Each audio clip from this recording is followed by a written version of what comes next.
everybody. This is Whiskey and War Stories, Season 3, Episode 10, with your hosts, Jaime and Ryan. Whiskey and War Stories, where the glass is always half full, the stories are always real. This is a place where we honor the grit, the laughter, the lessons learned from life in uniform and beyond. Ryan, how are you, brother?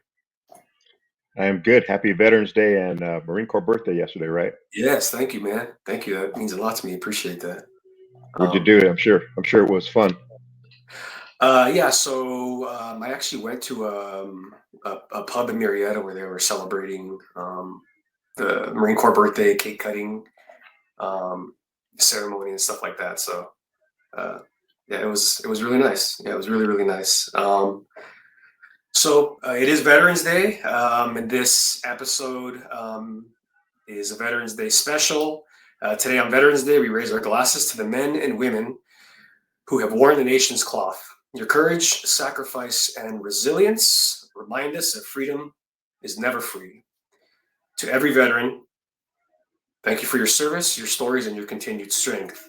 And we have a quick little video that we want to play and dedicate to all of our veterans. Here we go.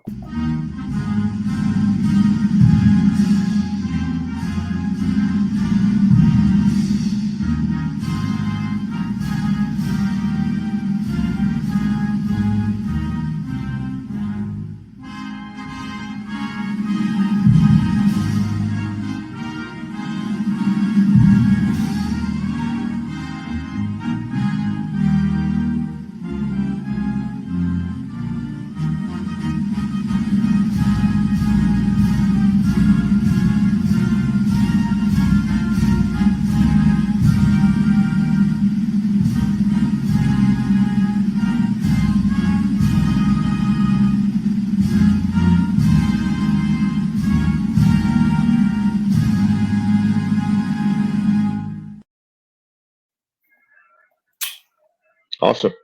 Yeah, you said you couldn't hear the sound on that? I could not, but I trusted that you could.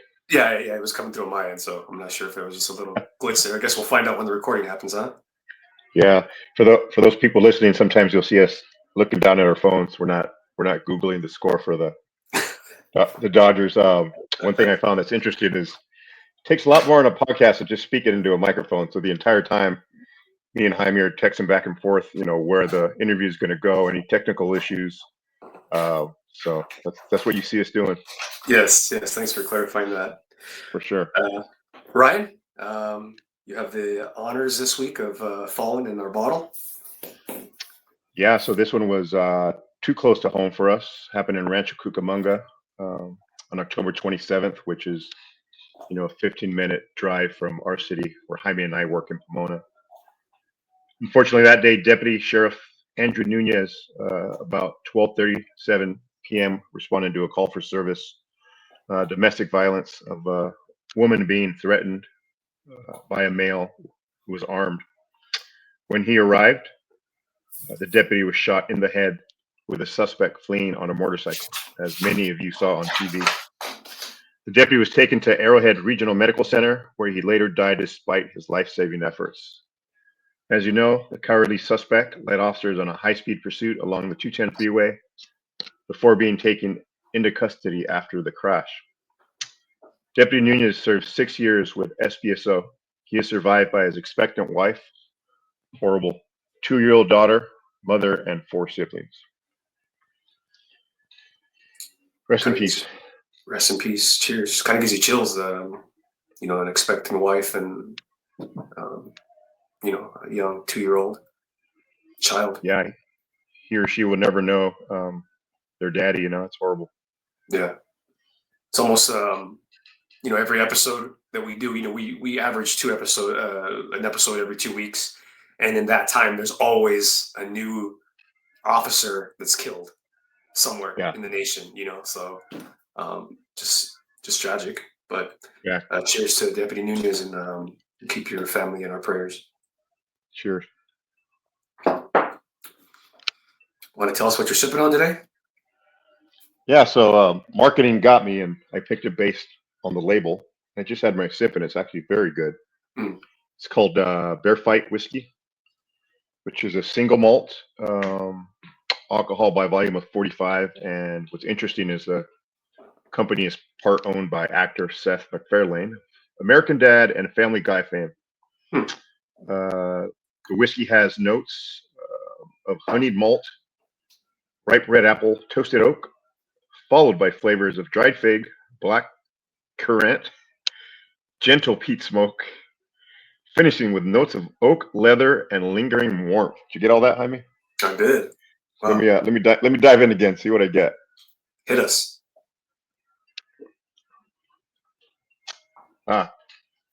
At least I do definitely get whiskey. That's all I got. Whiskey. Okay. I like it. Very very smooth sipping whiskeys, which is I like. I'm not a fan of the. If you develop your palate more and more, you're a connoisseur. From what I hear, is you like the bolder ones, but I'm good with just a light sipping whiskey that doesn't take your head off. So I do like this one. Yeah. All right. Well, cheers to your whiskey. Thank you. So I'll go right into our guest this week. Unique because he actually started a leadership development company known as Chief Leadership. And what's interesting is our management team in Pomona, we have utilized his company. And it's actually probably one of the best trainings I think I've been to in 20 years. I'm sure you could probably second that. Definitely one of the top tier trainings that you've been to. So, it had such an impact, I think, on us that we were talking about our guest list, Ryan. We had talked about, getting him on. We were like super excited, and was hoping that he would be willing to come on and just kind of talk about some leadership stuff. So we were grateful that he actually was willing to come on. So without further ado, let me read you this gentleman's bio. Retired Chief Charles F. Celano Jr. is a 27-year veteran of the Tustin Police Department. He worked his way up the ranks to the position of Chief of Police. Over the course of his career, Chief Celano worked a variety of assignments, including patrol officer, training officer, vice detective, regional task force detective, gang unit sergeant, patrol area commander, and the captain in charge of each of the two bureaus at Tustin. Chief Celano possesses a bachelor's degree from California State University, Long Beach, and a master's degree from the University of Redlands. He is a proud graduate of the FBI National Academy, Class 258, one of my fellow brothers. After his law enforcement career, Chief Celano started a leadership development company called Chief Leadership in 2019. He and his team of consultants help public safety leaders all over the country through training, team building, and coaching. In his spare time, Chief Celano enjoys spending time with his wife, Heidi, and their 5 children and 5 grandchildren. He is also an avid cyclist and triathlete. Welcome, Chief Celano, sir. How are you? What's happening, guys? Thank you so much. Thanks for having me. Of course. Thanks for coming on, and a very impressive bio. Thank you. Thanks for the kind words too. I appreciate that. I've enjoyed working with your team and your department for the last 4 years now.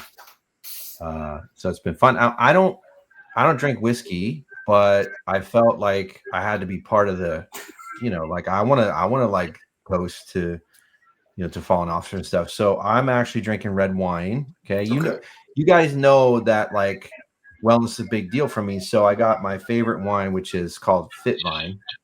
Ah, look at that. Is that a cab? It's a cab. It's 0 sugar, gluten-free, and yeah, it's good. It's really good. In small doses, right? Small doses. Jaime and I are big fans. I'm sure you may be, Charlie, of fine steak and a good glass of red wine. Oh, that's absolutely. It. Me too, man. I love Can't that. beat like it. A good ribeye or filet and a glass of red wine. I'm a happy camper. Delicious. As a matter of fact, I'm going to get one after this episode. Nice. Well, see, I can't eat. I found I can't eat steak at my old age of 48. Past 6 o'clock, I would not sleep. Yeah, I gotta well time it. That's a good point. You got to eat earlier. Yeah. Hey, Charlie, before Jaime goes into the questions, I got a quick question for you. Sure. You have a long resume. You worked a lot of assignments. I could probably guess, but taking Chief out of the equation, what was your favorite assignment? You don't have to take Chief out of the equation. That is by far not my favorite assignment. That's one of my least favorite assignments.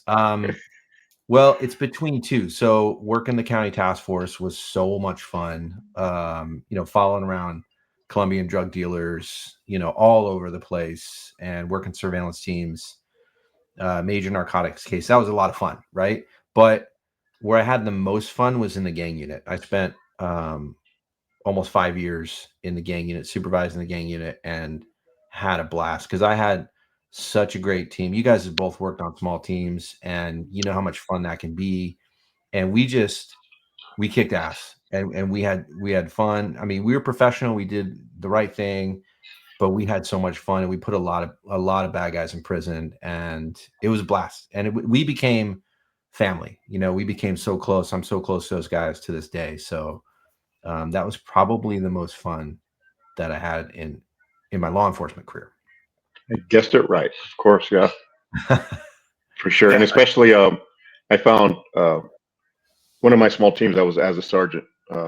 And even as a sergeant, it's just an extra bonus because you get to guide that team a little bit more, kind of how you want to. And that's just an added bonus. And if you have a great group of men and women, it just adds to it.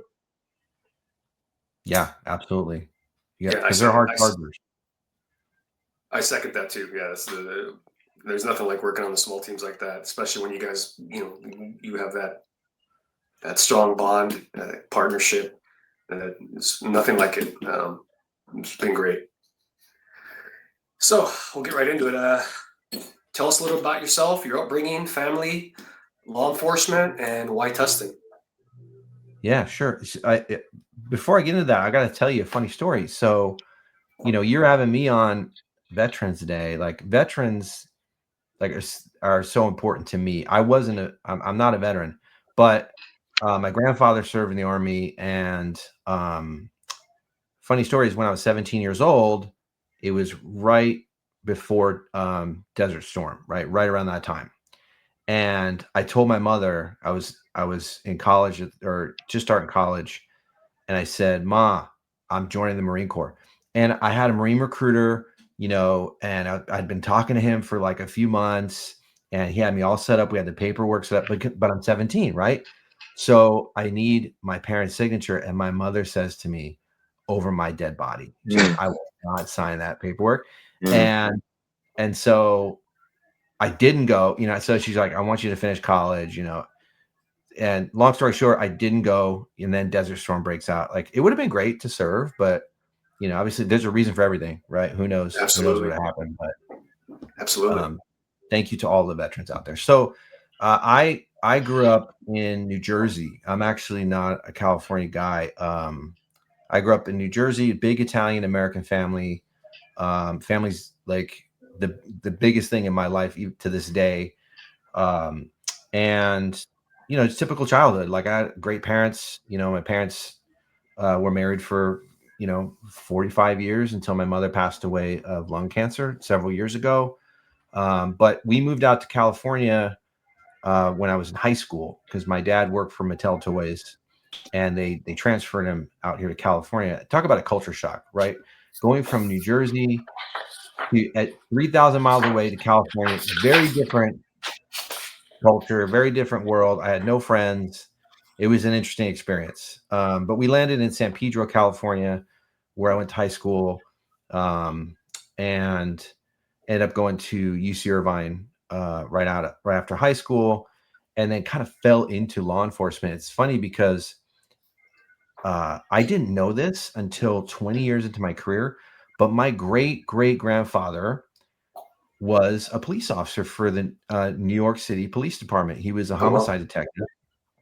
And I didn't know this until my dad told me like 20 years into my career. It's crazy to think about. Like I was a legacy cop, but I never wanted to be a cop. I never knew anybody that was a cop. I never knew anything about law enforcement. But when I was at UC Irvine, I got a part-time job at the police department there. They have their own police department. And I was a civilian, a community service officer. And I got to go on ride-alongs with the cops. I'm like, it's pretty cool. You know, it's a pretty cool job. And then after my third year of college, my dad calls me and he says, hey, you know, I don't think I'm gonna be able to afford your senior year of college. It's very expensive. And, you know, they were living overseas at the time. And so there was all kinds of financial challenges for them. And I'm like, Dad, I can't afford to, like, I have a part-time job. I can't pay for school. He's like, I understand, but I'll do the best I can. But, you know, you got to find a job. So they were doing, it just so happened there was a job fair on campus at the time, and it was a public safety job fair. So you had this police department, that police department.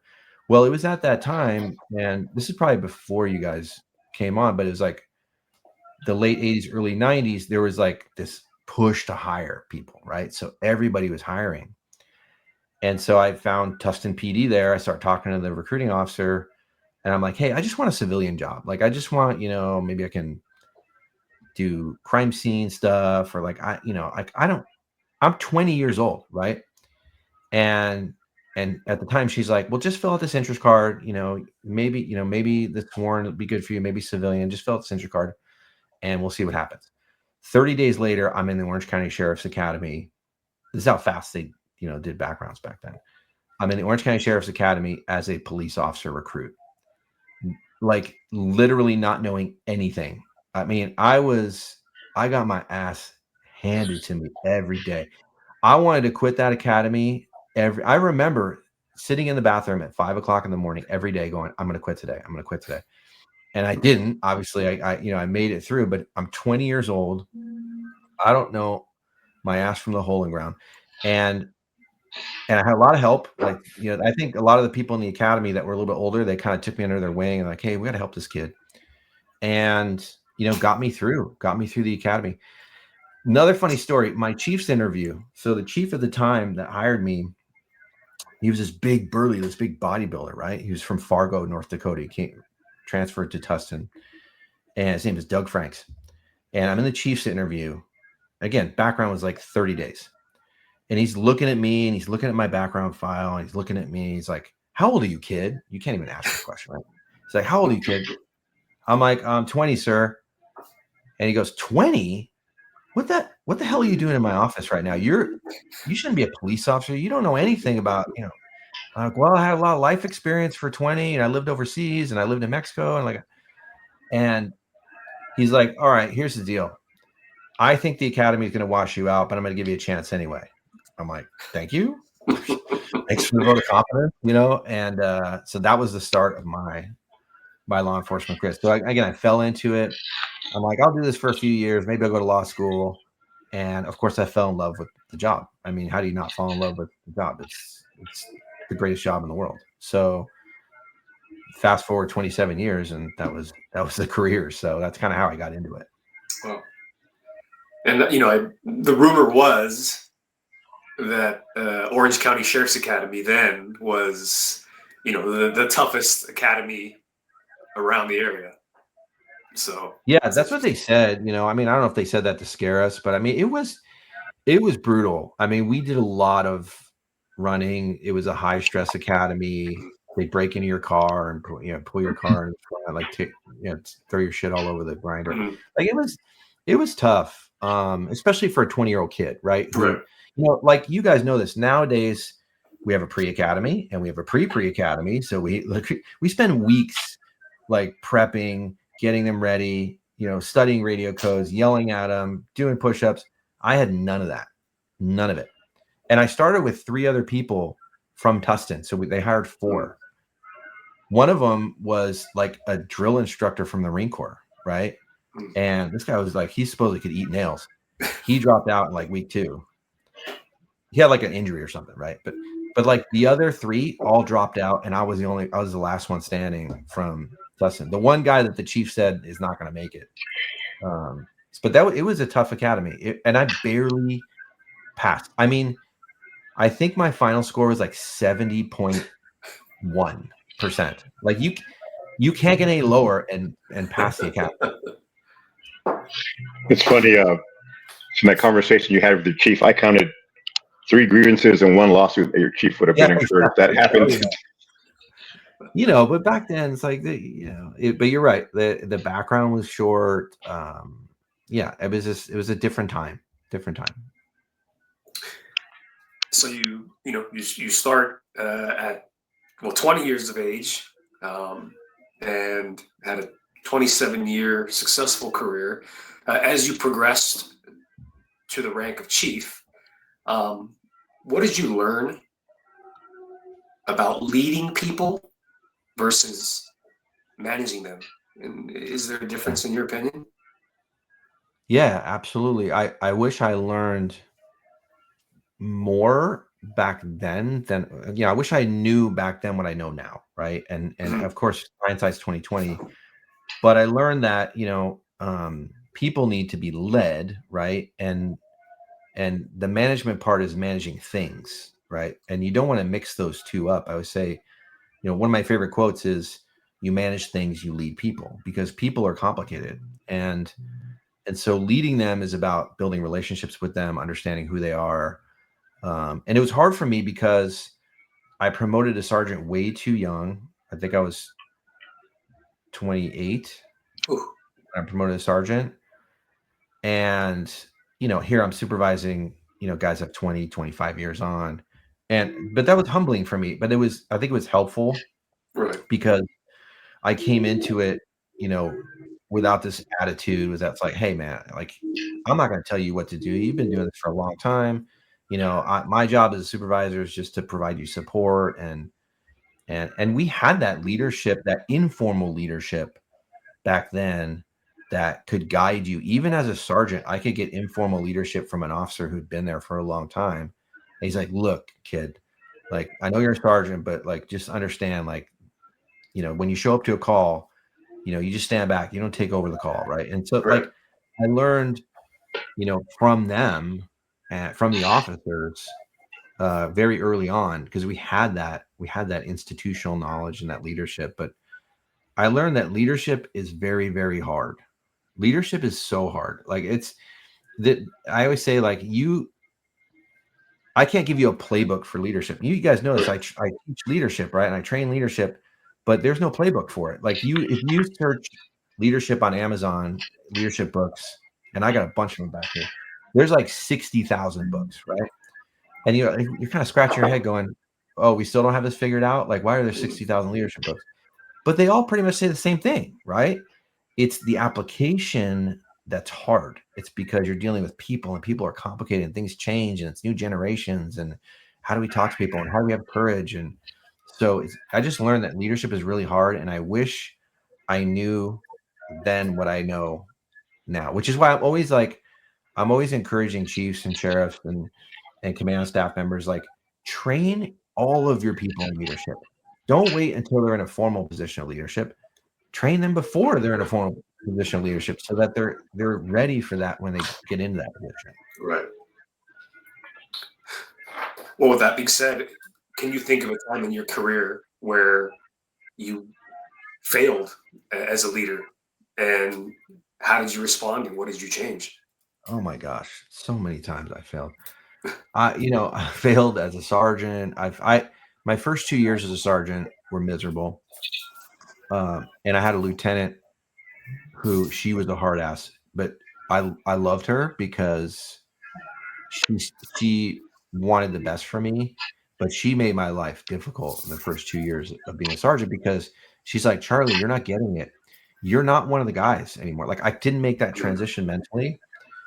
And I just want to be buddies. I just want to be friends, and my lieutenant's like, look, you have a role as a supervisor. You have a responsibility to the organization. You have a responsibility to the mission.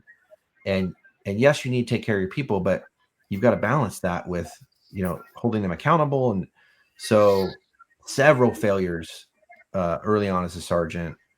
I mean, I got disciplined. And eventually, like, I was one of the few people that I got a day off suspension and made it to the police chief. Like, how does that happen, right?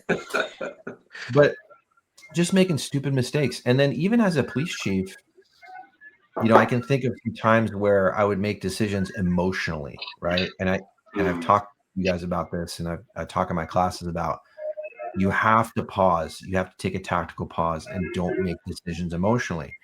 There was one time where I ended up pulling 2 guys off the SWAT team that frankly, they needed to be pulled off the SWAT team, but I made the decision like this, right? And it was because it was like the straw that broke the camel's back. They did one more thing and they were frustrating all the sergeants and they weren't doing their job in patrol.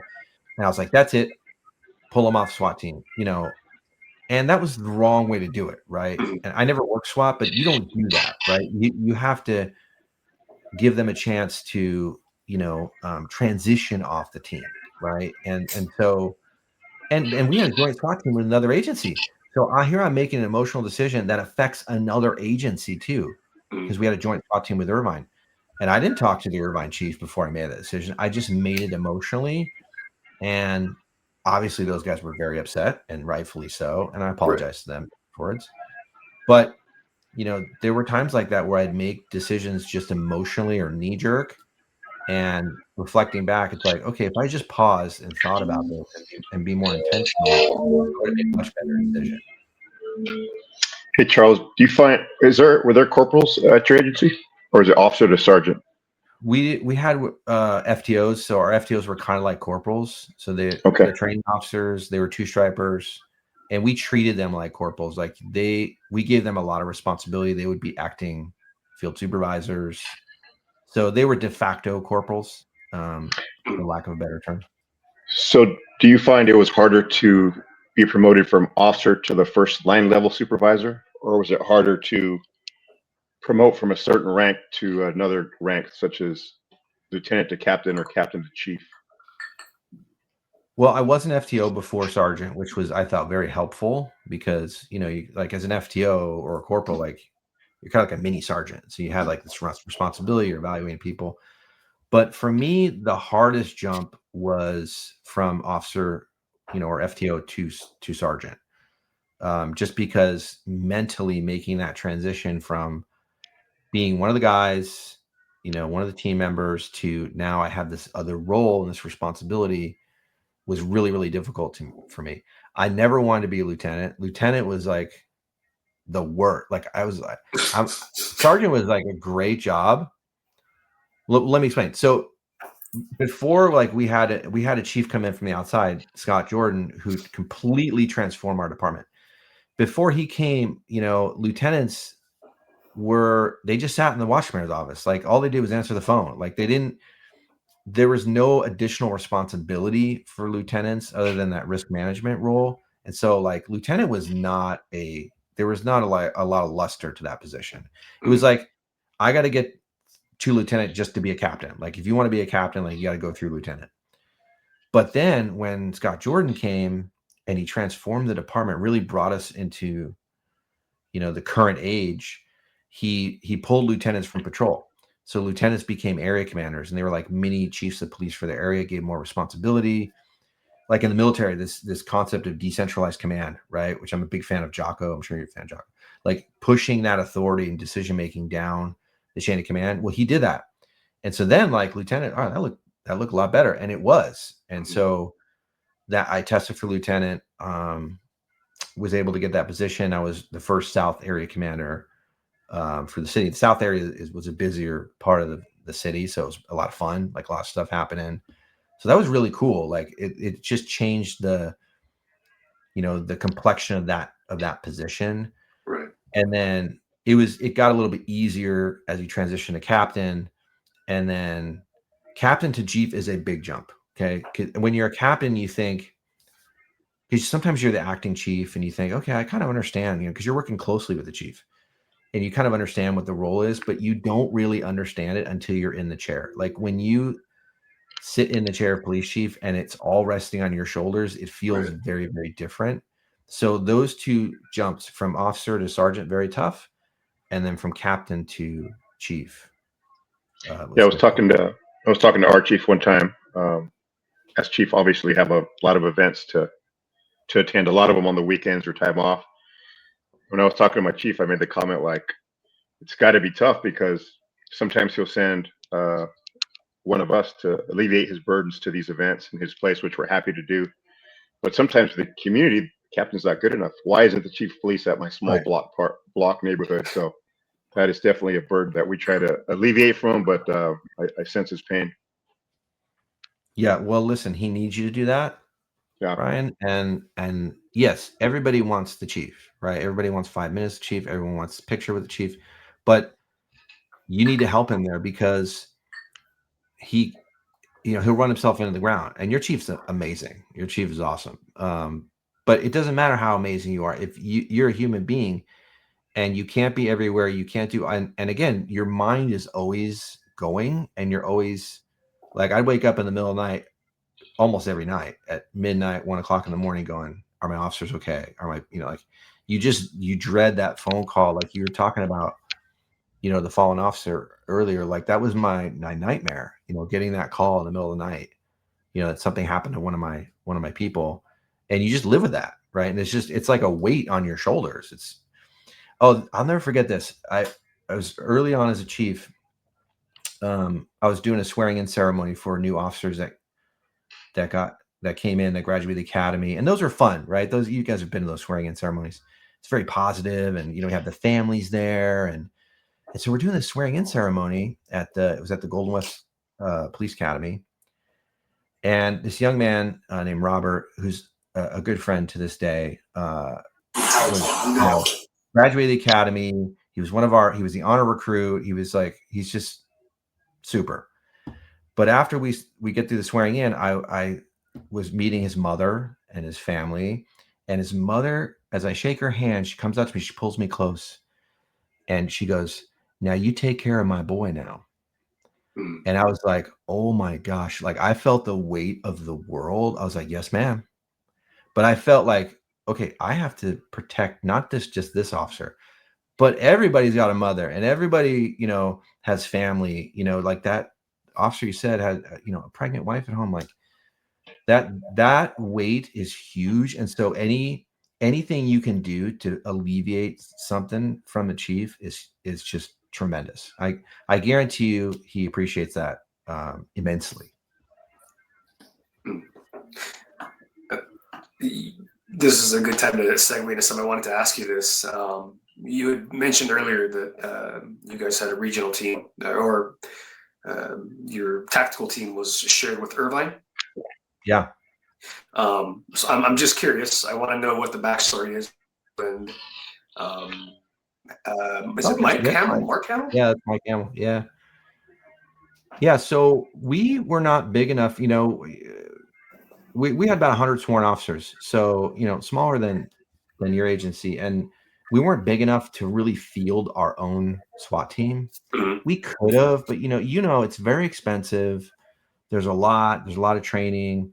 And, even though we had the lion's share of the call outs between Tustin and Irvine, because Tustin's a lot more active than Irvine, it just you couldn't justify a full-time team. So this was like a really nice middle ground, because it offered, like 5 or 6 of our officers the opportunity to work SWAT, whereas they otherwise wouldn't. Because before the joint team, we just called the sheriff's department. The sheriff's department would provide us with any type of SWAT call out that we needed, because they had a full-time SWAT team and a couple different teams. So, but it was really nice. It was nice for the officers to be able to, that was another opportunity for them to work towards. They went through the full SWAT school and the training and everything, and they would go to call outs in Irvine, and they would go to call outs in Tustin. It was a really good collaboration, a good partnership between the two departments. What's your relationship with Mike? Are you guys, according to the internet, you guys were like old roommates and stuff? And how did this? So strange. There's actually a story written about us several years ago, and that's probably what that picture is. Yeah, Tale of Two Chiefs. Yeah. We went to high school together. So when I moved out here from New Jersey, like I told you, and I landed in San Pedro, I don't know anybody. The first guy that I meet is that guy, and I meet him the summer before high school, and we become fast friends. He's like, "Oh, let me show you around. Let me, tell you how things are here in California. This is a burrito." Like, I didn't know what a burrito was. Like, it's a weird thing. And we just became best friends. And again, he didn't want to be in law enforcement. It's just so weird how this happened. we go to college together. We go to UC Irvine together. We work at the police department together as CSOs. And then lo and behold, he ends up going to LAPD. He worked for LAPD for a few years, and then lateral to Irvine. He started a little bit after me, started like a couple years after me. And then we kind of just came, by happenstance, came up through the ranks together, and we were police chiefs at the same time in neighboring cities. Really weird, right? Wow. Like the odds of that are incredible. That's cool. Incredible. Yeah, it was a cool story, and he's a good friend to this day. He's doing great. He's retired, and he's on to bigger and better things, as he always is. But he's doing great. That's awesome. Yeah, I saw that story, and I liked the story. I wanted to ask you about it. I thought that was extremely unique to see that. So, and I hope everything is going well for him as well in his retirement. Oh yeah, he's doing great. So, going back on topic, you touched on one of the points you talked about when you were a sergeant. You needed to learn to kind of disconnect from being that street cop to that supervisor. Yeah. What are some common mistakes you see people make as being in a new leadership role, whether it be a new sergeant or what are some common leadership mistakes you see made? The biggest obstacle is your ego. The ego gets in the way, right? And so what you often see from new supervisors is either over supervising or under supervising, right? Mm-hmm. Over supervising is micromanaging. I'm on every call. I'm telling you what to do. I don't want you messing up. Or I'm writing everybody up for every little policy violation to show that I'm the boss. I got to show you I'm the boss, right? See these stripes, right? You get stripe heavy. Or the opposite, which is what I did, which is under supervising, where it's like, hey, you know what?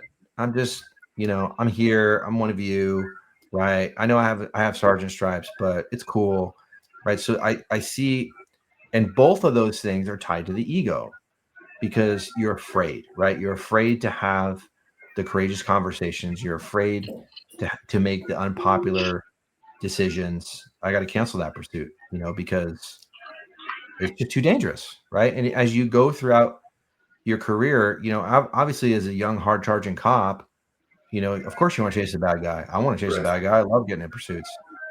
But then as you mature throughout the organization, you're like, well, wait a minute.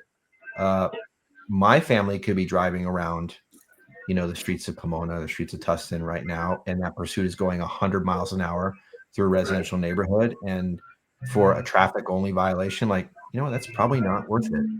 And so you go through that maturation process, but there's a struggle when you're first a supervisor because you're like in between these worlds. You're like, well, I'm still a cop's cop. I still, it's funny because when I was a captain and I had so many the officers saying, we want you to be chief. You're a cop's cop. You work gangs, you work narcotics, you work the streets. And then when I become chief and I'm making some of these decisions, like, well, that's a terrible decision. Why would you, you're just an admin guy, right? You just, because you lose sight of like, the bigger picture, or maybe you haven't developed that wider perspective yet, in that role. Right. So here's the age-old question. So are leaders born or are they made? Well, are you asking me or what do you guys think? I know what I think. I've been to your class, so. Yeah, you already know. I think it's a little bit of both, what do you guys think? Absolutely. I think people are born, whatever DNA or genetics they have to naturally lead people. But there's also a lot of people that are awesome leaders that learn it. There's also people that are born to be leaders that could have been way better leaders had they developed that skill. 100%. I could not have said it better. I mean, I don't know, they tracked the Human Genome Project, right? Like, I don't know how many years ago, where they identified all the, the genes. There's not a leadership gene, okay? There's no such thing. So are people born with certain characteristics that lend themselves to become leaders? Yes. I think some people have certain personality types or, you know, they have a certain amount of charisma. And you see this in little kids. You know, you go to the playground and you see, you know, 4 little kids on the playground, and one kid's like, hey, let's go to the slide, you know, let's go to the, you know, and all the other kids are following. Like, where's that come from? It could be modeled to them, or it could be just something they have a natural ability. But just like you said, Ryan, that you might not have any of that, but you can be made into an effective leader through your experience, through mentors, through training, through failures, you know, and learning from those failures. I believe you can be made into an effective leader, whether you have those natural abilities or not. And I've known many people who have a lot of that natural charisma that were terrible leaders. You know, they might have all this charisma, but they just they didn't do their job as a leader. And so yeah, I think it's a little bit of both, but the made part is way more important. Is there? Go ahead, Hen. I was going to say, I think there's a common denominator in leadership, and I also agree with both. I believe that there are leaders that are born to have an innate ability to public speak and to relate to folks, and I believe people have that innate ability, and I also believe that people learn through chief leadership and through reading and watching others and those type of things, and they become good leaders. But I think the common denominator in every successful leader that I've ever worked for is courage. And I've always told that to people. One of the things that you have to be a good leader is courage. And, I don't know if courage is something that you can, if you don't have it, you can learn to develop. I don't know if that's a thing or if it's just something that's inside of you. But I have worked for people in the military as well, through my life that were in leadership positions, but we're not leaders. And I think that makes perfect sense to all of us. Yeah, you for can sure. be in a leadership role, but not be a true leader. And, I've worked for people that just lacked that courage. They just lacked the courage to really want to lead people and to make those tough decisions and to have those tough conversations. So I think, I think the big factor in that is you have to have a little bit of courage too to be a leader. Totally. And I think courage can be taught. I think courage is a skill. I think courage is not the absence of fear. Courage is the ability to push through fear and do what you know is going to be scary, even though it's scary. It's because sometimes we see like military heroes are like, oh, they're not afraid of anything. Yes, they are. They're when we see bravery and courage, they're able to push through and do that. And I think for me, that's a learned skill. You can learn how to have courageous conversations. It's going to be weird at first. It's going to feel awkward. It might not go well, but the more you do, it's like reps on a football field. The more you do it, the better you get. Right. And I think you can teach courage. Now the person has to be willing to, and you've worked with people and I've worked with people that are just unwilling to, for whatever reason, have that courage because maybe it's just too difficult. The path of least resistance is what some people take, and it's easier for me to go, I'm not going to have that conversation. Somebody else will have it with them, and so it's just easier to go that way. But I think it can be taught. Let me flip it around a little bit on you, Charles. Most Sure. of the time, are bad leaders born, or are they eventually made?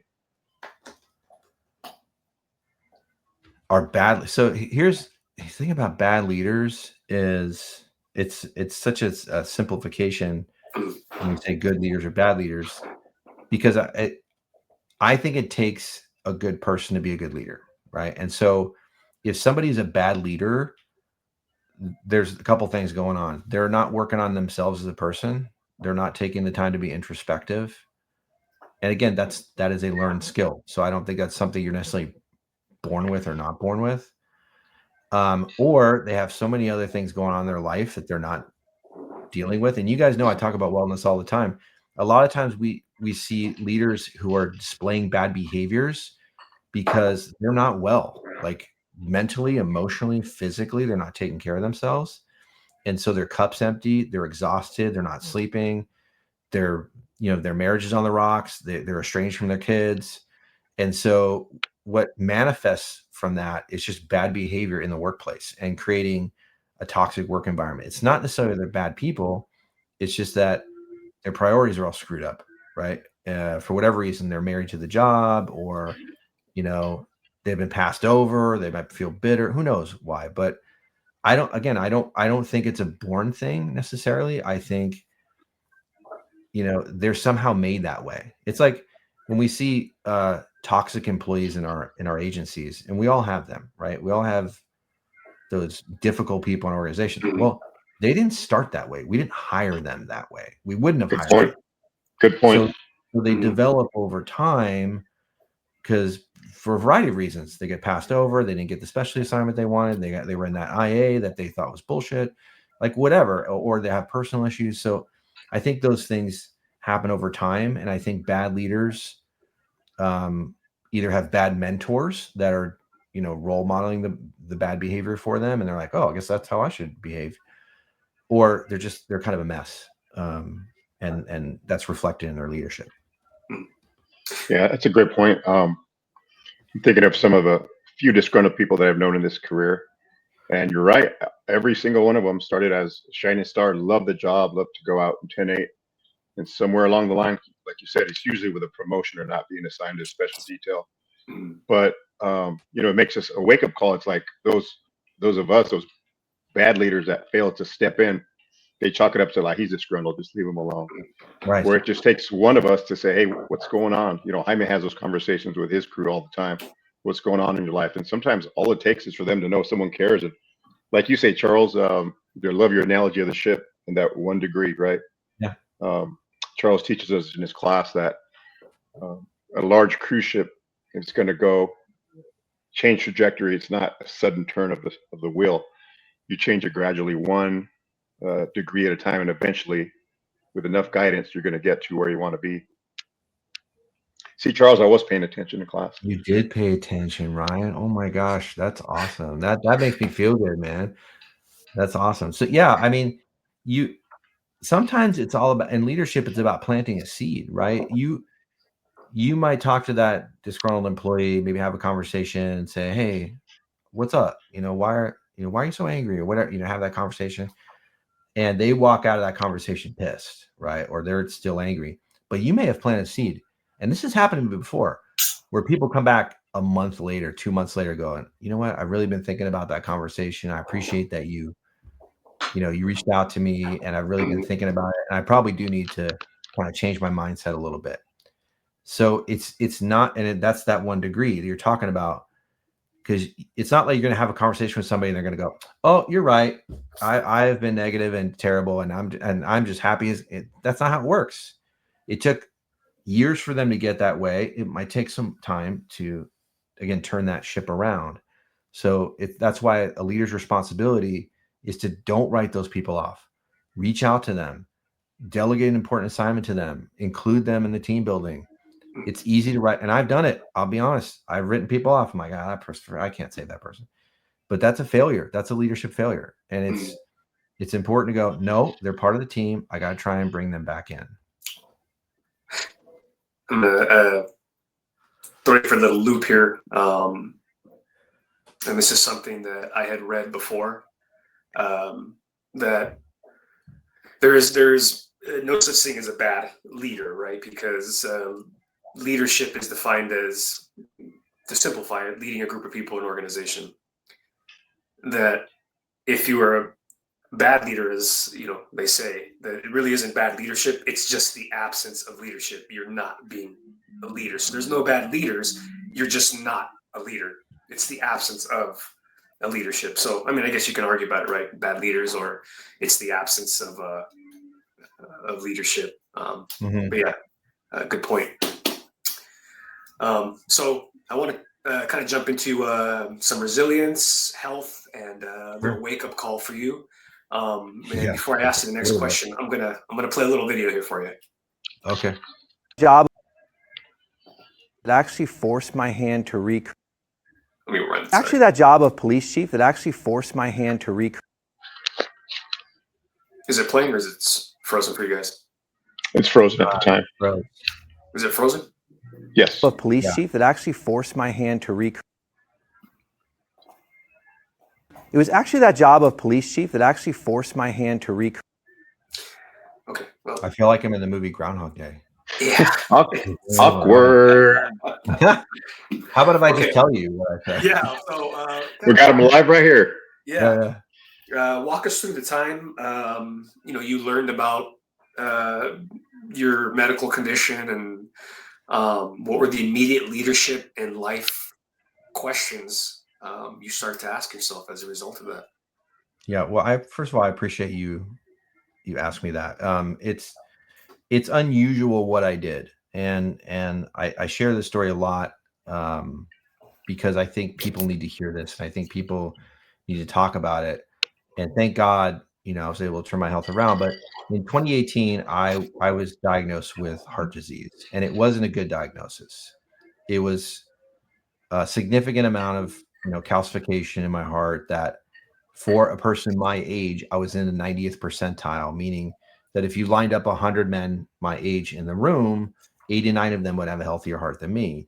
And that was devastating for me because it came out of nowhere. Like there's no heart disease in my family, or at least there wasn't at the time. And it's just like, where's this coming from? And so, long story short is I had to make the very difficult decision to leave the job 2 years before retirement eligibility. Remember how young I started, right? I started when I was 20. So I was actually 48 when this whole thing kind of happened. So 2 years short of 50, which you got to be 50 in California to retire. And I left, and you don't see that. But for me, I didn't want to die in that chief's office. And I'm convinced, as I'm talking to you right now, that had I stayed, that's exactly what would have happened. And sadly, I've had friends, police chiefs, who are no longer with us because the job eventually, took them, and whether it was heart attack or cancer or suicide. So making that decision was very difficult, but it was also the best decision that I could have made because I was able to really educate myself on stress and stress management and cortisol and what happens in the body and how does heart disease develop in someone who doesn't have genetic predisposition or a lot. And so I went through this educational process and was able to, again, using the cruise ship analogy that Ryan talked about, make these small changes in my health related to exercise, sleep, mindfulness, and nutrition. And I was able to completely turn my health around, literally stop the heart disease in its tracks. And it's been 7 years now, and I'm healthier than I was when I left the job. But then, that took me on this journey of like, okay, how can I help the Charlies now, like, or 10 years ago? Because had I made these changes 10 years ago, 15 years ago, I might still be working because I love the job, right, and I love the people. So that's my mission now, right? The mission of the company is to help leaders survive and thrive. And the lesson I learned is that you've got to place yourself higher up on the list of priorities. Right. Too many people in our profession, they have a servant heart, which is wonderful, but they end up serving everybody but themselves. They serve the community, they serve their boss, they serve their family, they serve, which is great, except that when your cup is empty, you got nothing left for anybody else. And so the epiphany for me was, wait a minute. Self-care is not selfish. People say that all the time. That's not true. Because if you're doing self-care for the right reasons, you're actually better equipped to help other people. And so it's counterintuitive. So when I started placing myself higher up on the list, like, you know what, I'm going to be intentional. I'm going to the gym. I'm going to prep my lunches. Even though it takes time away from these other things, I'm going to do it because ultimately, as my health improves, now I have more energy. I have more ability to do the things that I want to do. So, it was a very difficult time for me because that's hard from going a paycheck every 2 weeks for 27 years to nothing. So that was hard, but it was also just like, that's my identity. It's a big part of who I am. And just going to like, you're gone. And that's the thing I tell people all the time too, like in this job, because you can get overinvested in this job. You guys know this, to where it's like, oh, they need me. I'm here to tell you that everybody is replaceable. And the minute you walk out the door, you can give your blood, sweat, and tears for 30 years to your organization. And when you leave, they don't give a shit. And I'm sorry, I'm just being honest with you. Okay. And I tell this to people in my workshops all the time.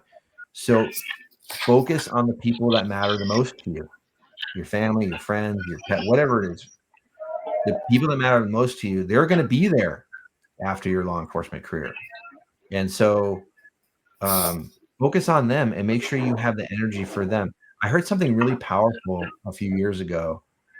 It was a woman was telling her husband, who he was working all the time, he was doing all this stuff, and she finally came clean with him, and she goes, you know what?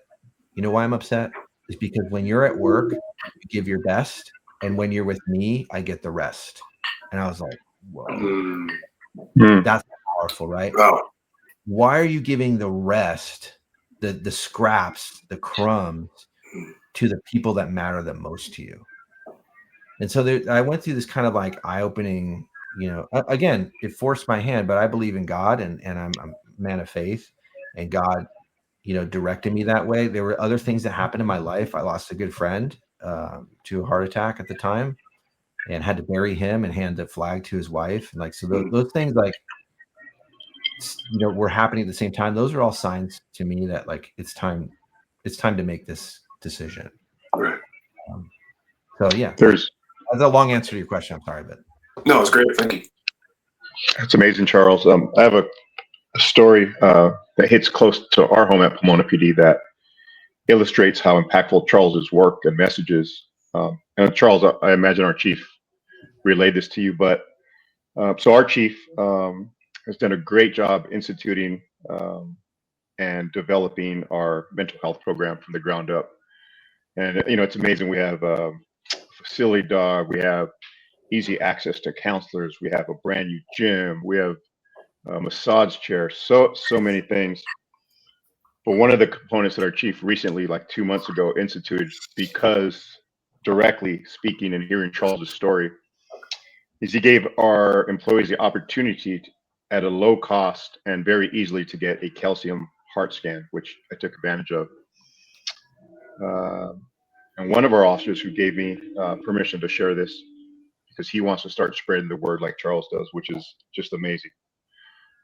In his 30s, former military in shape runner, takes this calcium test 2-3 months ago, Pomona PD. And he has one of the highest scores you could imagine, meaning that the calcium in his arteries were blocked severely, which he could have died very easily, much like Charles's story. And within a week, he was having open heart surgery. So, Charles, you literally saved his life. So thank you. And I'm sure there's other stories that illustrate how impactful your work has been. Thank you, Ron. I gotta tell you, if I'm being honest with you, like, so your chief sent me a text about that, and I was teaching a class, and it brought tears to my eyes. It's doing the same thing now, because, like, I'm so thankful that that officer got that help, because it's a silent killer, right? And I don't think I'm saving lives. I know that Mike tells me this, and you tell me the stories, but it's like rocket fuel for me. Like, I'm gonna keep doing it because there's more people out there. There's more people out there that don't know, and that scan is the best $200 you'll ever spend in your life. And insurance won't cover it a lot of times. Thank goodness, your department is doing that. I wish every department was doing that. And that's why I share this message. They should be doing that. But I would love to meet him. It would be such an honor to meet him someday. Maybe I can get connected to him. But I'm just so thankful that he got the help that he needed. I'll make sure that connection's done, Charlie. Thank you.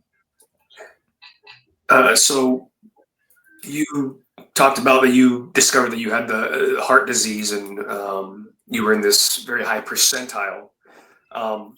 When you discovered this, was this a shock to you, or were there indicators, like you knew you had felt stress? No. So when they told you about this, you were like, okay, well, I figured, because of everything I've been dealing with. No, I was completely asymptomatic. And this is the scary part. So I had already gone through all the standard testing, the standard cardiology testing. I had passed an EKG with flying colors. I passed a stress treadmill with flying. I remember the cardiologist telling me, because I had I'd been running marathons and doing triathlons at the time. Cardiologist at the time at the stress treadmills goes, "Oh, your heart's in great shape. You're fine. Don't worry." You could not know that this is happening at all, right? And be completely asymptomatic. And it's going on inside of you. And until you know, it's, and ignorance is not bliss on this. A good friend of mine just got his follow-up scan. I've been bugging him for years, and I'm so thankful he did, because he'd been putting off. He's like, I really don't want to know. And I'm like, dude, you know that you need to check this out. And he did, and the score was great. He's doing great, but it's better to know than not know. So yeah, you can. And again, and I don't like to bash our medical system, because I think we have the greatest medical system in the world. But our medical system is designed to keep us alive. Okay. It's not necessarily designed to proactively keep you well. And so you have to be your own health advocate. I tell people all the time, go get your cortisol levels checked. Doctors aren't going to test. I asked my doctor today. I went to my general practitioner, and just for a wellness check. And I go, hey, doc, if I ask you to check cortisol, will you do it? He goes, no, there's no point in doing that, because it's a snapshot in time. And I go, but elevated levels of cortisol, according to the research, leads to chronic disease. Well, that's what a lot of functional doctors will tell you, and blah, blah, blah. He gives me this line. I don't rely on them. I go get my blood work from a private company every 4 months, because I want to know. I want to know what all those markers are, because your doctor may not necessarily check for those things. You have to be your own health advocate. Get the scans done, do the screenings. I know it's a pain, right? It's going to cost you a little bit of money, but I always say, invest in your wellness now, so you don't have to pay for your illness later on. Right. And you guys have seen that meme before, right? Invest in your wellness now, so you don't have to pay for your illness, because your illness later on could cost you a whole boatload of money. Believe me. Yeah, I like you, Charles. I started the last 6 months kind of being my own doctor, like you're saying. Good. I've started paying $200 and get my complete lab work done for $200, $300. You just go to a website. For those who don't know, there's several. Yeah. And you yourself go to like a Quest diagnostic. They draw your blood and they send you printouts. And if sometimes you go to Kaiser and they do minimal blood work and then they just gloss over it. But if you have these sheets in front of you and you compare how you did 3 months ago, it's just like I feel such a power knowing my health is more in my hands. So I recommend more people get into that. Yeah, I love that you're doing that. Yeah, there's a bunch of different. Yeah, just do a Google search, right, and you'll find a bunch of private companies that they have doctors, right? Because you have to have a doctor to authorize the blood work. But there's Quest labs all over the place, and it's very easy. So you pay your whatever money, and then you go get the blood drawn, and then like you said, you have that. And again, I'll share my blood work from the private company with my Kaiser doctor, because I just upload it so they have all that information, so you can make sure they have it. But yeah, you got to be your own advocate.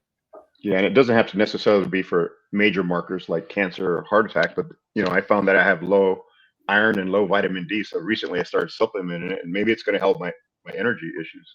I would imagine it would. For sure. Kaiser never told me. No. Yeah. So that's a good example. I'm going to throw myself under the bus, and as we're talking about it, I was literally texting Ryan about a minute ago. They put the email out some time ago about getting this checkup done, and quite frankly, when it came out, I really didn't pay too much attention to the email, because I think in my head I feel like, okay, I exercise regularly, I do cardio regularly. I don't think that's probably something that's for me.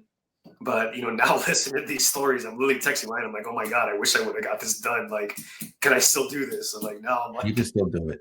Yeah. You better do it. You better do it. Yeah, that's great.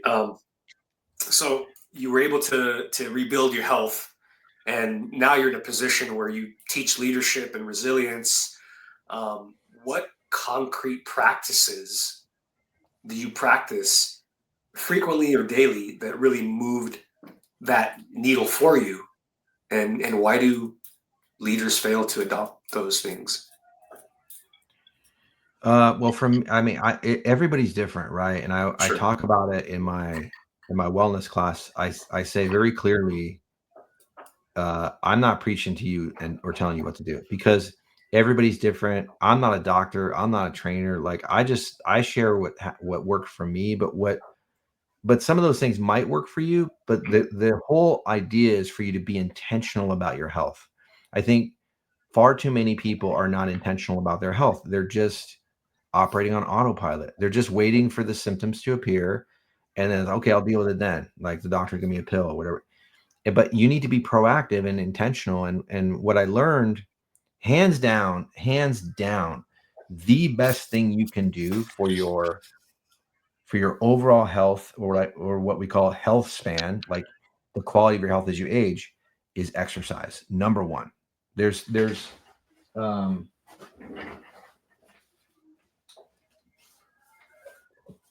this is a great book called The Cortisol Connection, and it talks about how exercise is the best way to bring your cortisol levels down to optimal level. So cortisol is a stress hormone.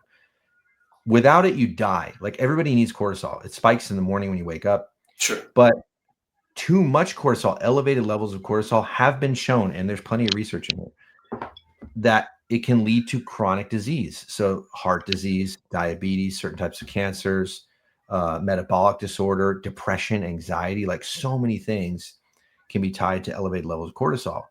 So the number one way to get your cortisol levels back down where they should be is exercise. And so I always say, if you're not doing anything else, like any of the other stuff, like focusing on your sleep or meditation, whatever, at least get exercise.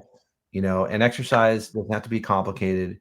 It's just moving your body, for 20 to 30 minutes, 3 to 4 times a week. If you can get to 3 hours a week, that's what the research says is like the minimum. Like, if you can get to 3 hours a week, you reduce your all-cause mortality by like 40%. It's like a ridiculous number. Wow. So that's what I say. That's the number one, like, concrete thing I tell people. Like, I'm making sure that I get exercise, even when I'm tired. And that's hard, right? Because, like, if I teach all day, and you guys know this, you work all day, you're exhausted at the end of the day. But if I didn't train before work, I don't care. I'm going to exercise. Even if I'm exhausted, I'm going to the gym, or I'm going out on my bike or whatever it is. And I force myself to do it. And because I know how important it is. I know, I've read the research. I know how important exercise is. The other practices that I implemented were, just being smarter with nutrition. I don't believe in diets. I think diets don't work. I think diets are restrictive and temporary. And so it's about changing your relationship with food, which, we don't have time to go into, but, like, just be more intentional with your food. Like, understand, oh, this is a glass of red wine. Okay, well, I can have a glass of red wine, but I probably shouldn't have it too close to bedtime, Correct. or, like Ryan said, I want that steak right before bed. Like, you have time in between. So just being more thoughtful and intentional. And then for me, a regular meditation practice, which I thought meditation was so weird and, woo-woo stuff before I tried it. But now that I do it, it's the most amazing thing ever. Like, meditation is amazing. And so I have a morning practice where I'll meditate for up to 20 minutes. And it just, like, sets the tone for the day. And it's so powerful. And there's research on meditation, right? There's research that show that it physically changes the structure of the brain for the better. So the parts of the brain that are responsible for depression, anxiety, literally shrink in volume after regular meditative practice. So it's powerful stuff. Now, did you feel a difference once you left the law enforcement profession? Did you feel a difference, health-wise, stress-wise? Not only did I feel it, I could show you the data. Like, I can. That's a good picture. I can show you, because I'm a big data junkie, and so I have a Garmin watch that tracks everything, tracks my heart rate, tracks my sleep, and you can go on the app and, like, look at all these numbers, right? And it'll give you a stress score, it'll give you a sleep score. Well, I mean, as soon as I left the job, all those numbers went back down to where they're supposed to be. Like, stress level went back down to normal. And this is why I tell people, I go, you don't know how stressed you are until you're not stressed. Mhm. That's true. Yes. Think about it. Because you're operating at this level all the time, so it becomes normalized. You think, okay, this is how I'm supposed to be. Until you're not. If you go on a long vacation, if you guys have been on a long vacation, you know this, like after several days, you're like, oh, like I'm breathing easier. I'm sleeping a little bit better. Maybe I'm smiling more. Cops never want to smile, right? But you're like, oh, this is a weird feeling because that's how you're supposed to feel, right? But because we're operating at that high level, that hypervigilance all the time, it just becomes normalized. And so your stress levels, and that's why I say the cortisol level is like this high level for a long time. So yeah, I instantly felt it after I left and started really focusing. But the health changes, like they happen slowly over a few years. Like that didn't like change instantly, but I instantly started feeling better. Personal stake in this question, Charlie. Did your sleep improve when you retired? Oh yeah, but Oh man. not without intention. Okay, so for me now, sleep is non-negotiable. There's another great book that I love called Why We Sleep, and this book talks about sleep deprivation and how a third of our country is sleep deprived. And what you don't realize, what I didn't realize for a long time, is that sleep is so important for our protection from disease, protection from all these ailments. And if you're not getting good quality sleep on a regular basis, you're actually taking years off your life. And so I had to be more intentional with my sleep. So now, I have a sleep routine that, I have a nighttime routine. For me, a nighttime routine is more important than a morning routine. Everyone's in a morning routines. But for me, a nighttime routine is more important because I really want to get a good night's sleep. It doesn't happen every night, but most nights I'm getting between 7 and 8 hours of quality sleep. And this is with it's not like I'm not working. Like I'm working more hours now than I did as a police chief sometimes. Like I'm traveling all over the place. I'm creating curriculum. So I'm still working, but I'm focusing on sleep and it's not something I'm willing to sacrifice. I used to say, I'll sleep when I'm dead. Please don't say that. Like, that's the worst thing you can say because death will come a lot sooner if you do that. Before we move into like or some organizational culture stuff, ethics, you had made a little quote earlier, and forgive me if I screw it up, but something about you give work your best and you give me the rest. I think it was a story that you talked about. Have you been guilty of that? Absolutely.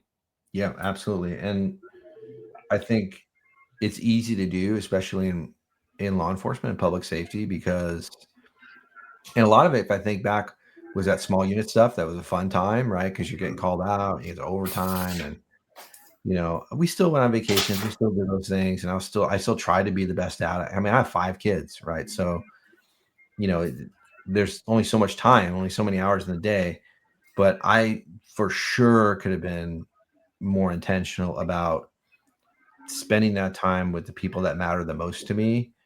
Because as I look back, like, of course I don't regret, like, oh, I wish I spent more time at work. I always tell people that, like, they interview people on their deathbed. I read these articles. I'm fascinated by this. And whenever they interview people on their deathbed, they always ask the same question.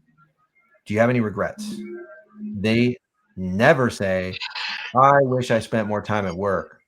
I wish I spent more time on that project. They never say that. What do you think they say? Quite the opposite. Yeah. I Family. wish I spent more time with family or the people that matter the most to me. So yeah, I can think back to, like, man, I wish, I wasn't so over invested in this thing or that thing. Because again, now I have the benefit of, hindsight being 2020 now, I realize the department's going to go on without me and they're going to function just fine. If you leave at 5 o'clock when you're supposed to leave at 5 o'clock, guess what? The whole world's not going to come crashing down, Right. And the work will still be there tomorrow. I tell people when they're in my training class, I go, forget about your inbox. Your inbox will be there when you get back. Right. Like, this day is for you. And so I think it's important. Again, this comes back to being intentional. What's really important to you? Reflect on it. Well, my family is really important to me, or my pets are real important to them, my church, whatever it is, doesn't matter what it is, but be intentional with that and devote the energy and time to those things that they deserve. Yeah, excellent words. Being intentional, I love that.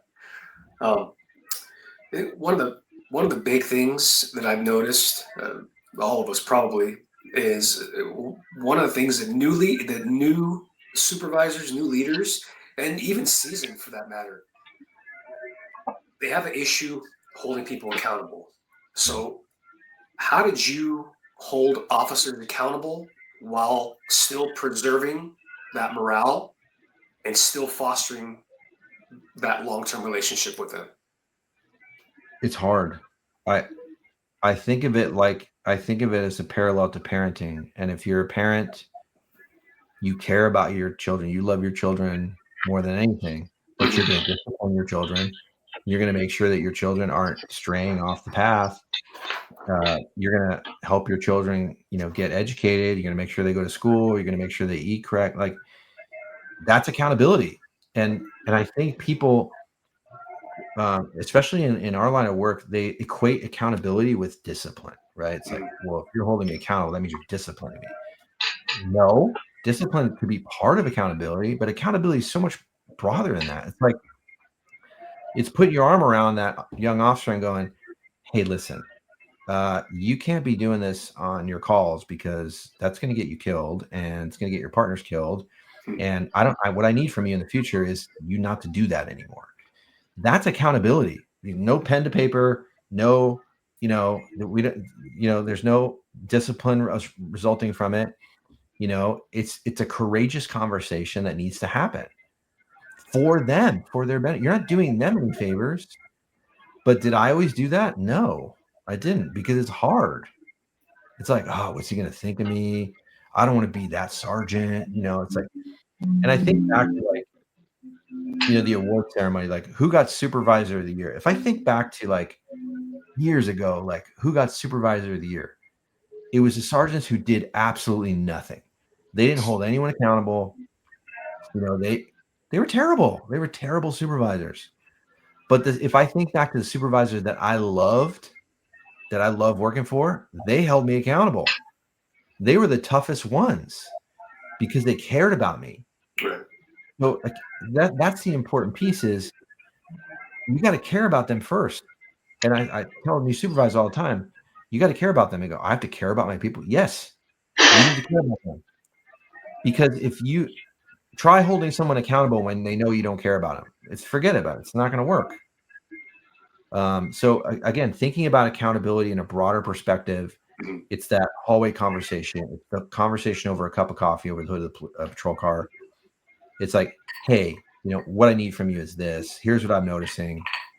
Right? It's going to be uncomfortable, but you owe it to them, and you're not doing them any favors. You guys know this.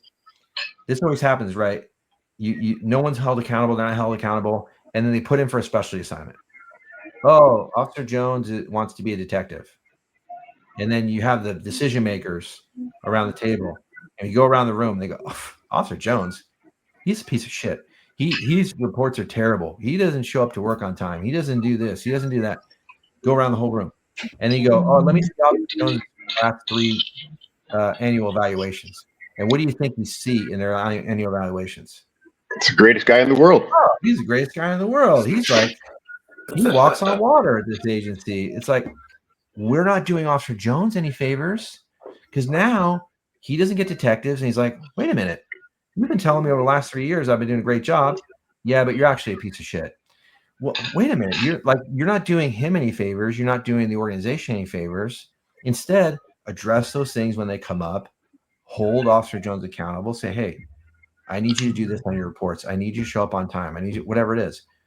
And then offer that coaching and mentoring so that when the time comes, he's better positioned to get detectives. Right. That's epidemic in organizations. We call it kicking the can. People just kick the can down the road. Somebody else will deal with it. Yeah, and we do see that frequently in organizations. So you're pretty vulnerable as with respect to, you've said you're an open book, and Yeah. Did you have that same type of vulnerability as a chief? And should vulnerability from a chief play a role in your organization? Or do you think they need to be just stoic? I think authentic vulnerability Mm. is important for any leader. I don't care who you are, your chief, sergeant, informal leader. I think authentic vulnerability. There's a lot of fake vulnerability, right, out there. And being vulnerable doesn't mean you break down in tears and like you're just like, you're soft. You're like, it just means you're just real, right? And I don't know how else to be. So I was that way as a chief, and people knew me that way. And I'd hear like, oh yeah, Charlie's a touchy-feely chief, but he loves wellness and he loves this. But they also knew, like, if I had to hold somebody accountable, I would. And it doesn't mean you're not willing to do the hard things.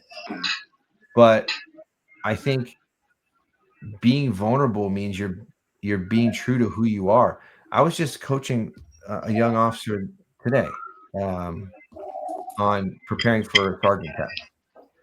And he tells me that he got advice from someone that to go into the interview and not show his true self.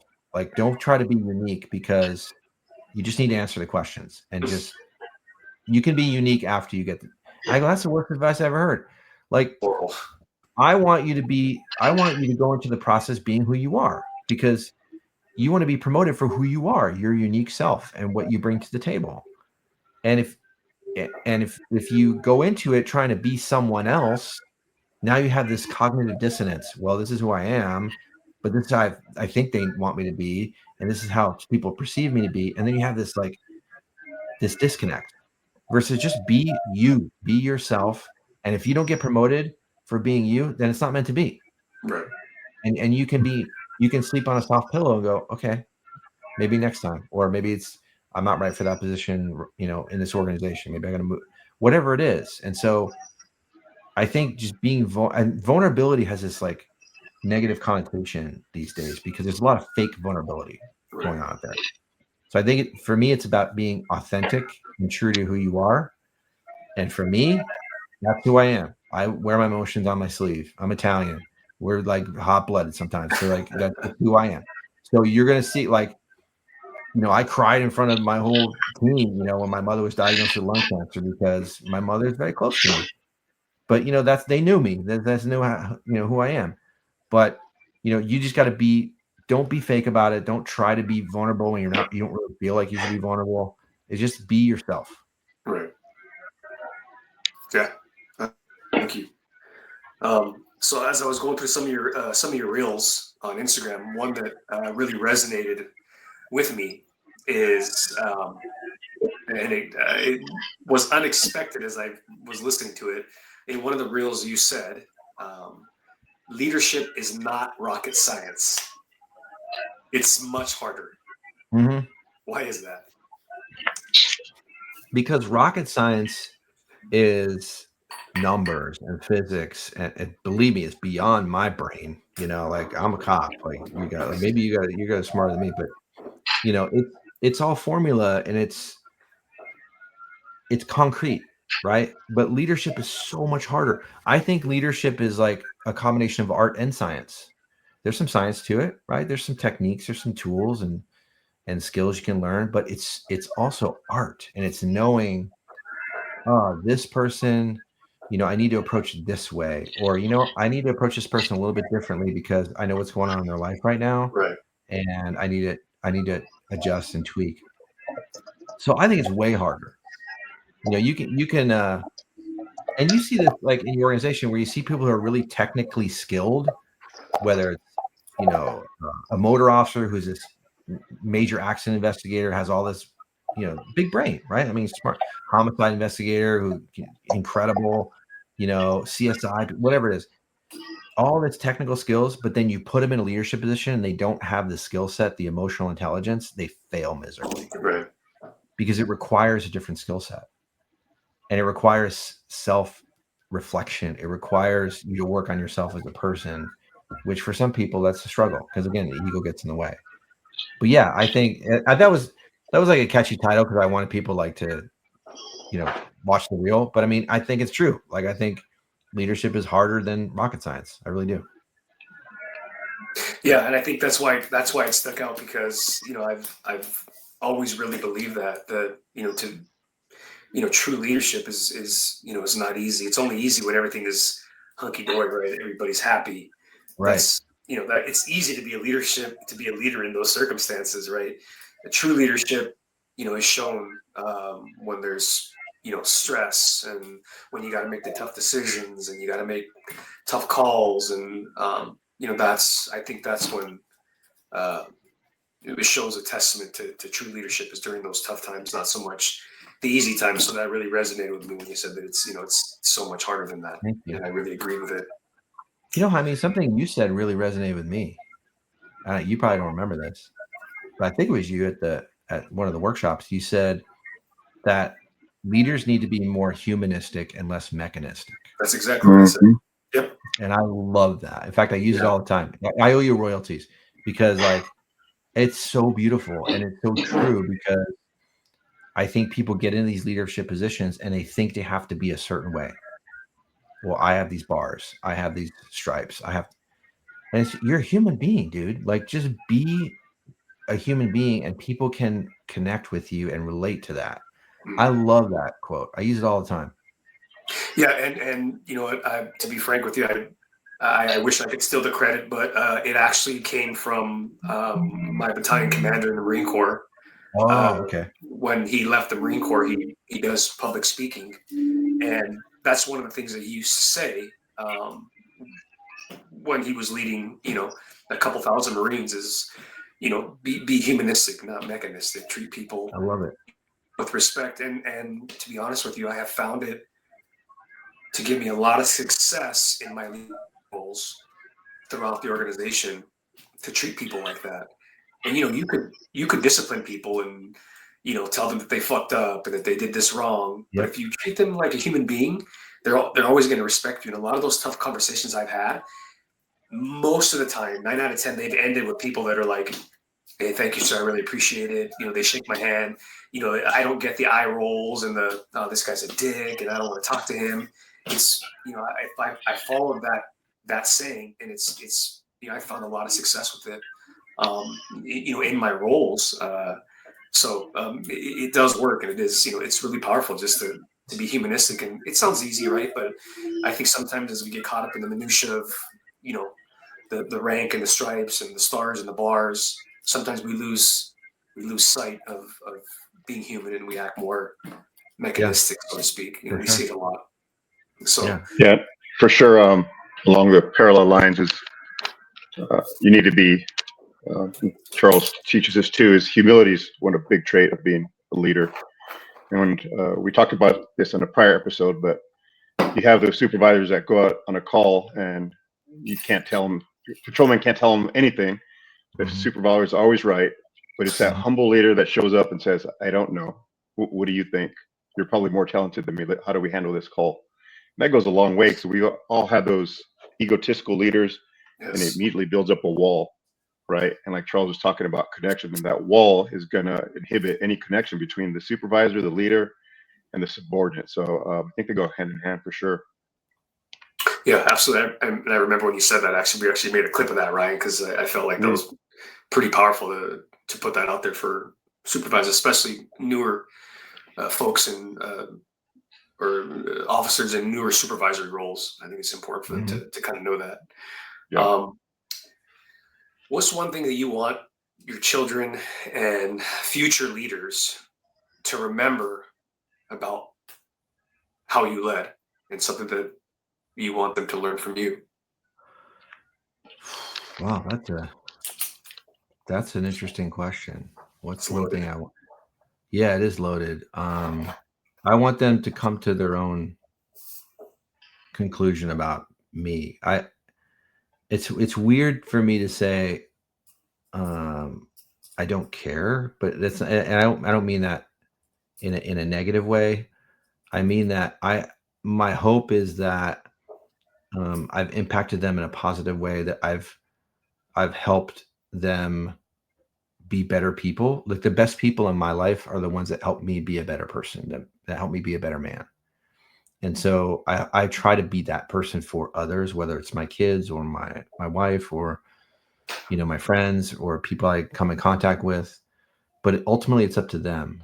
And I don't, and this goes back to being intentional. I don't focus on the outcome. I don't focus on what is this person going to think of me, or because everybody's different and everybody comes from a different place. Right. You're going to have haters. You're going to have people. There are plenty of people that go, that Charlie's a whack job. Like he's like, and that's fine, because I'm not here to speak to them. I'm here to speak to the people like the guy that you work with that got that heart scan and, and now is still alive, right? He's still with us. But I hope that I can inspire people to just be better and to be kinder and to be just the cruise ship, 1 degree, be 1 degree better every day. And I hope that happens. But at the end of the day, I'm not defined by that. I'm defined by, I try to find internal validation for who I am and what I do. And again, my faith in God is what really drives me every day. But it's an interesting question. I've never been asked that question before.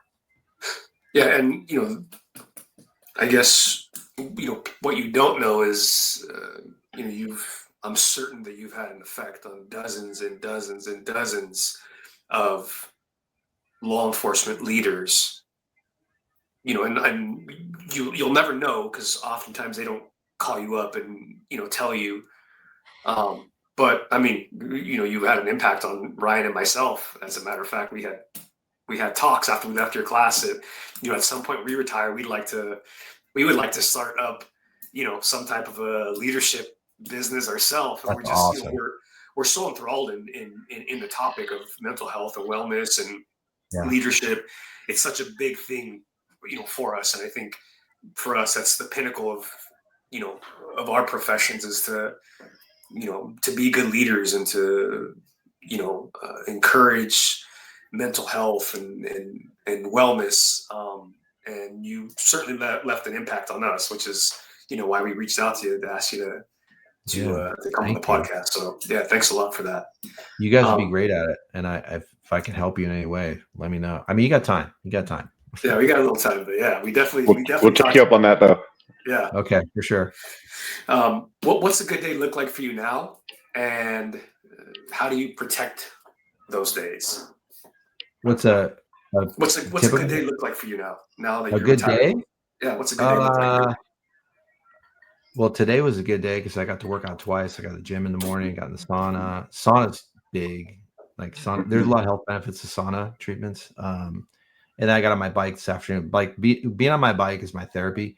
If I don't get on my bike for a while, my wife will tell me, she's like, you need to go out on your bike. Like she knows, like that's my therapy. And so, but a good day is different for me. Every day is different. Like tomorrow I'm doing a workshop, down in San Diego County, and I'm excited about that. And I do a lot of traveling. I get to speak at a lot of Chiefs conferences, which I really, really love because, the Chiefs, they're the decision makers. And if I can make an impact on one of them in there, like your chief who says, you know what, I'm going to bring heart scans into my agency, like boom, like that's huge. So, I love traveling. I love meeting new people. I love staying connected to this profession that I love so much.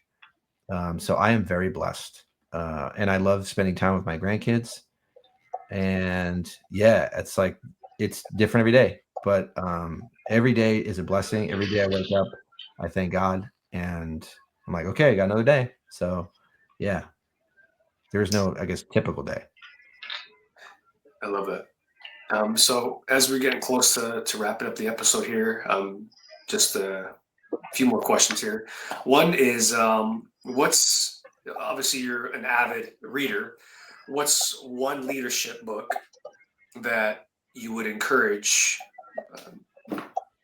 people in leadership positions or entering into leadership positions that they should read? Oh my gosh. There's so many. I mean, like I'm gonna have so many good books here. Is there one that really resonated with you? Yes, there's one that I read every other year. I think I have it here. I have it somewhere. It's called Man's Search for Meaning. Viktor I think Frankl. I've read that. Yeah, Viktor Frankl. Great book. Absolutely amazing book, and it keeps me grounded. It keeps me in a place where I recognize where my true power is, and as a leader, you could forget that, and you can like again get into that over supervising or letting little things bother you. Mm. You can get over invested, The and logotherapy. yeah, logotherapy is beautiful, and it's all about like finding purpose. And one of the classes I teach that I love is preparing people for life after a public safety career, and it's all about finding your next purpose. Because right now you have a purpose, right? You guys have a noble profession, you have a purpose Right. every day. A lot of people struggle when they retire because they don't have a plan, and so they're like, oh, I'm just going to sit back and relax. Well, that doesn't work for very long, and so there's like high levels of anxiety and some depression, and like so Man's Search for Meaning, that's my number one book recommendation for anybody. Like it doesn't matter if you're in a leadership position or not. That book was like life-changing for me in a lot of ways. Yeah, it's part of the SLI curriculum, and I would absolutely agree that it's definitely one of the best leadership books. It's very, very, very impactful. So yeah, I very much agree. It's an excellent book. Have you had a chance to read that book, Ryan? I have not. I wrote it down. It is an excellent book. Excellent book. Yeah, Good really. enough. Another honorable mention I'll say is, and this book was defining for me, was Extreme Ownership by Jocko Willink and Leif Babin. And that book is amazing. And I love those guys. And Yeah. I'll be honest with you, before I read that book, I really wasn't truly taking ownership as a leader.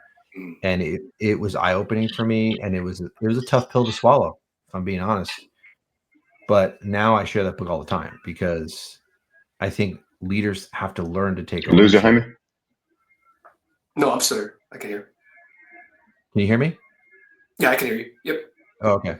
Jan, I think Jaime? Ryan froze, but yeah, I can hear you. Yeah, so that would be my second book, would be Extreme Ownership. Yep, I have it sitting on my shelf right over here. So also an excellent book. I got this cup right here from Jocko. Get after it, right? Oh yeah, there Jocko. it is. Yeah, I love it. Oh, I think he's reconnecting. So as we're wrapping up, we're going to start going into some closing remarks here. Is there anything that you want to let our followers know? Anybody that's trying to get into professional law enforcement? Anything you want to give them? Any little tidbit that maybe can make them through the successful career? Any closing words from you? Yeah, sure. It is still, to me, one of the greatest jobs in the world. I know it doesn't appear that way when you look at the news media. I always say, I say don't stop watching the news, but have a news cleanse every once in a while, because if you just watch the news all the time, you think cops are a certain way, like if you don't understand it, but it's still one of the greatest jobs in the world. And I still encourage people to get into the profession. The only thing I say is start taking care of yourself early in your career, and don't allow the career to 100% define who you are. Right. Have friends outside of law enforcement. Have friends that do something very different that can kind of balance you out and keep you in check. But we need good people in this profession. We need people who can lead. We need people who are courageous. We need people who have empathy, and we need people who have the smarts to do the job, to protect our communities. And there's still evil people out there, and we need good to protect us from evil. I firmly believe that. And so this is still a great profession, and I hope that people decide to get into it, because it's cyclical. Like you see like public sentiment towards law enforcement is at a low. Well, it comes back, right? And it just goes through this ebb and flow over the years, and it will come back. One of the things that we have said multiple times on hi Ryan, you're back. I'm back. Yeah. One of the things you said that we have said multiple times on different episodes that is just so powerful is, I guess, diversifying yourself in your personal life, right? Don't have friends that aren't cops, right? Because they keep you grounded and they keep you well rounded. Because if you're a cop and you only hang out with cops, you're gonna talk cop shit and you're gonna speak jargon, and that's not how the regular civilian world functions, right? And frequently, I've noticed it through my career, especially in my younger years. You're sitting with your friends that aren't cops and maybe some that are cops, and you start talking about police stuff, and the ones that aren't officers look at you like, well, what the fuck are you talking about? Like, what's they just completely lose interest. And I've learned that through the years, and it really has helped me become balanced both professionally and personally to sort of live a life like that. So excellent point, one that we've made several times before. Yeah, they help keep you in check, because if you just hang out with cops, and I did this for years, it becomes groupthink, and you end up thinking everyone's a dirtbag, everyone's there out to kill me, everyone's trying to molest my kid, and that's just not true. Okay, I mean, I know there are people out there that are, but it kind of brings you back to reality. Like there are people that are actually good people out there, and not everybody's a dirtbag. Right? Absolutely. Ryan, I'll turn it over to you. Any closing remarks? Yeah, so being in Charles's classes, I always get some nuggets, and of course I got some new nuggets today.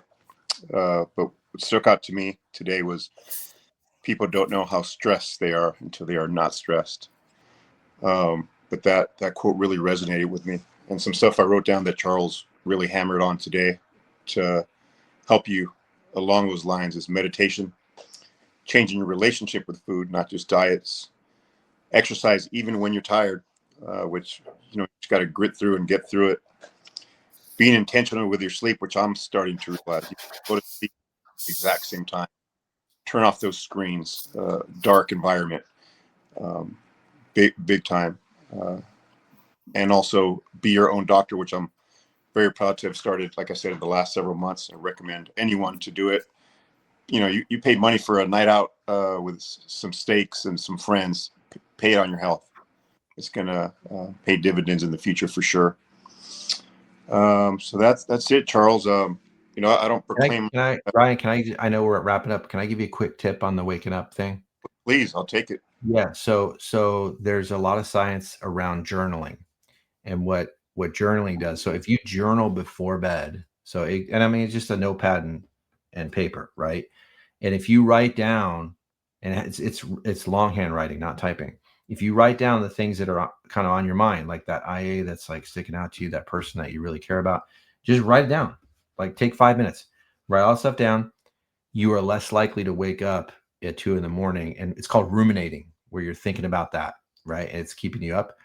The science shows that by what you're doing when you're writing longhand and you're journaling, you're processing that part of your brain, and you're better equipped to then sleep through the night. So it's not a guarantee, but it can help.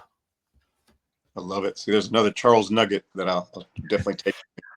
Try it. See if it works. Yeah, I will. So yeah, I don't proclaim myself at all to be a great leader, but I do proclaim myself to be a student of leadership. Always learning. Like Charles mentioned, failing is a positive. You learn to do it better. But Charles, thank you. I felt like we easily went another hour. Thank you for what you do. The example I gave just illustrates how important it is. The nuggets I take with me, I think, have made me a better leader. So thank you very much. Thank you guys. Thank you guys for what you're doing with this podcast. And I love that you're honoring our fallen and being real. And that's like super important these days. Like that's real vulnerability, what you guys are doing. So thank you for what you do for the profession. Of course. Thank you. On your point, Ryan, you talking about sleep. I'm thinking about this past week. You know, I told you I felt guilty. There was an incident that happened at work, and normally as a watch commander, I know how to handle most situations, but we came across one that I wasn't sure how to handle, and it was like 1 a.m, and I was like looking at my phone for 10 minutes trying to contemplate whether to call Ryan or not, and I called him at 1 a.m, and I felt bad. I'm like, I'm really sorry I had to wake you up and tell you this, but he was a good sport about it, though. Yeah, I would have woken up anyway like an hour after that, so don't feel too bad. Yeah, so I was like, oh man. And I sure he appreciated knowing and versus not knowing. Yeah, exactly. So yeah, he was a good sport about it, but he didn't make me feel too guilty that I called him, so I appreciate it. So for my closing words, I think one of the reasons that I admire your leadership style and your teaching is that you're so humble. One of the first things you said in like the first 10 minutes of this podcast, I had asked you a question about a failure that you'd done before, and you had said, "I've failed multiple times. Multiple times, I've failed. During my career,